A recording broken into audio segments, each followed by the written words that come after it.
भोक्ता भगवान।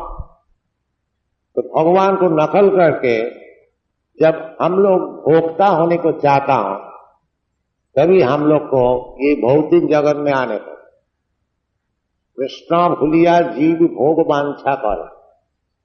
इसको समझने में कोई मुश्किल नहीं है।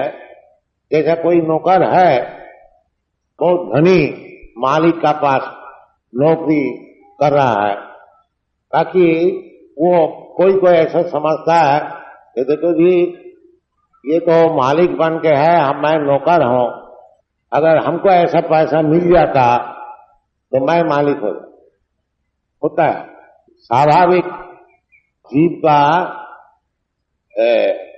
जो स्वाधीनता थोड़ा सा ज्यादा नहीं ये है, ऐसे चिंतन कर सकता है। बाकी उनका जो स्वरूप है जीव का, वो भगवान का नौकर। जीव का स्वरूप है कृष्ण दास।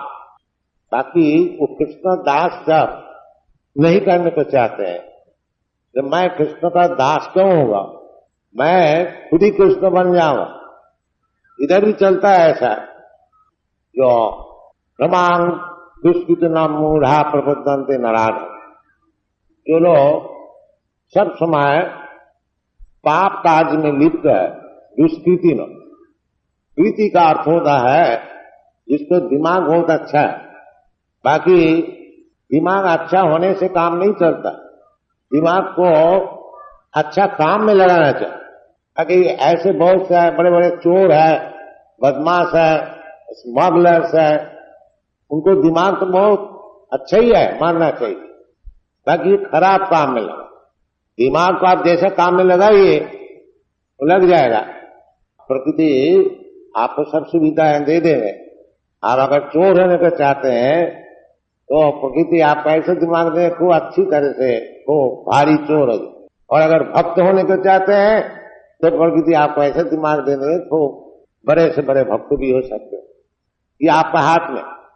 तो इसी प्रकार जब हमारा दिमाग भगवान की सेवा में नहीं लगाने चाहता हूं, अपने भोग में लगाने चाहता हूं, तभी हमको ये भौतिक जगत में आने। इसको तरह समझ।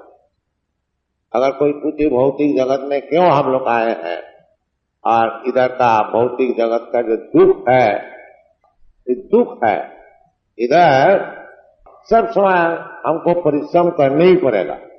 इसलिए इसको भगवान स्वयं कहते हैं दुखालयम, दुख का आलय। इधर जो सुख है, पहले तो कुछ दुख भोगने पड़ेगा। अगर आप करोड़पति होने को चाहते हैं तो पहले तो आपको बहुत दुख भोगने पड़ेगा वो रुपया कमाने के लिए। फिर वो भी कमाया और 10, 20, 50 वर्ष आपने किसी तरह से भोग किया, वो भोगते भोगते भी नष्ट हो सकता है, और नहीं तो शरीर तो छोड़ना ही पड़ेगा। जहां का रुपया तहां ही रह जाएगा। फिर आपको और एक शरीर लेने पड़ेगा अपना का कर्म का अनुसार। वो मनुष्य शरीर भी मिल सकता है और कुत्ता का शरीर भी मिल सकता है, वो तो अपना कर्म का अनुसार। इसलिए इधर जो सुख भोगने की इच्छा है वही माया, क्योंकि सुख इधर है नहीं। भगवान स्वयं कहते हैं दुखालयम अशाश्वतम, दुख का आलय है, वो भी कुछ दिन के लिए। अगर आप ऐसे ही मान लें कि दुख है सुख है, मैं अपना जो रुपया पैसा कमाया है, मकान आदि सब बनाया है, इसका हम भोग करूंगा, तो वो भी आपको भोग करने को देगा ना। करके 10, 20 बरस, बस 50, इससे ज्यादा नहीं। इसलिए कहते हैं अशाश्वतम, नित्य काल के लिए नहीं, कुछ दिन। तो कहने का मतलब जो भगवान को नकल करके जो भोग करने को चाहते हैं, भोक्ता भगवान, जैसे भगवान का रासलीला होता उदाहरण, तो ऐसे ऐसे बहुत सा मूर्ख है वो भगवान का रासलीला नकल कर। तो ये जो इच्छा, जो भगवान को नकल करके नकल भगवान होने का जो इच्छा है, वो इच्छा से हमको भौतिक जगत में आने पर, और अपना हिम्मत अनुसार, जिसको कर्म कहा जाता है, सब आदमी भोग करता है। बम्बई शहर में बम्बई का मिट्टी, बम्बई का जल, बम्बई का वायु, ये सब एक ही है।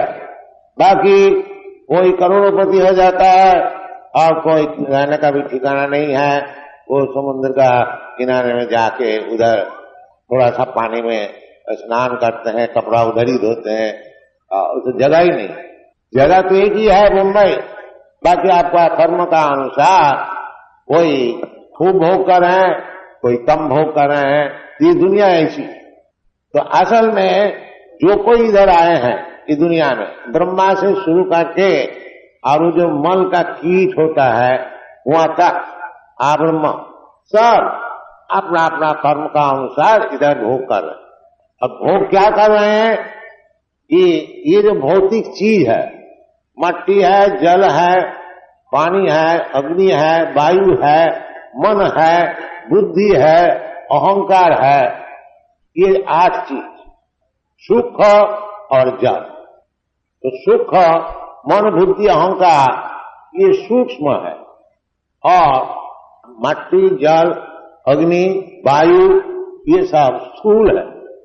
5 प्रकार के स्थूल वस्तु और 3 प्रकार के सूक्ष्म वस्तु, यही हमारा भोग का सामग्री। भूमि रपान वायु अंग मना बुद्धि रेग अहंकार ऐसी हमें प्रकृति भिन्ना। बाकी ये जो चीज है ये भी भगवान का है, ये हमारा नहीं है। हम मट्टी लेकर के, जल लेकर के, ईटा पत्थर बना करके मकान बनाता हूं, बाकी मट्टी जो है वो भगवान का है, जल जो है भगवान का है, अग्नि जो है वो भगवान का है। भगवान कह रहे हैं भिन्ना में प्रकृति अष्टधा, और मन भी जो आपका है वो भी भगवान का। तो अगर ये विचार कीजिए तो आपका जो शरीर है 5 प्रकार का स्थूल वस्तु से जो ये शरीर बना है, 5 भौतिक और सूक्ष्म वस्तु, ये मन, बुद्धि, अहंकार, ये सब चीज तो भगवान के है। तो फिर आपका कैसा हो गया? इसलिए जो समझदार है वो भगवान का चरण में प्रपत्ति करते हैं। जो मैं जो चीज भोग करने को चाहता हूं ये तो सब भगवान का ही चीज। इसलिए शास्त्र में बताया यज्ञ करो। यज्ञ करने का अर्थ होता है कि वो भगवान से जो तुमको चीज मिला है उसको मानो, जो भगवान ये आप ही का चीज है, हमारा व्यवहार के लिए आप दिए हैं, इसलिए आपको धन्यवाद। इसका नाम है यज्ञ।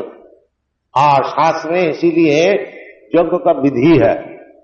यज्ञ का अर्थ होता है कि जब यज्ञ का अर्थ होता है विष्णु, भगवान विष्णु का और एक नाम है यज्ञपति। जो हम लोग यज्ञ जो करते हैं उसको भोक्ता भगवान, भोक्ताराम यज्ञ तपसा। हम जो तपस्या करते हैं उसका तपस्या का फल होगा, उसको भोगता है भगवान।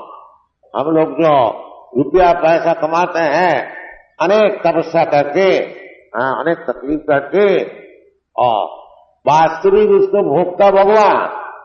ये जो समझदार है, जो समझ सकता है, उसको कहा जाता है कृष्णकांत।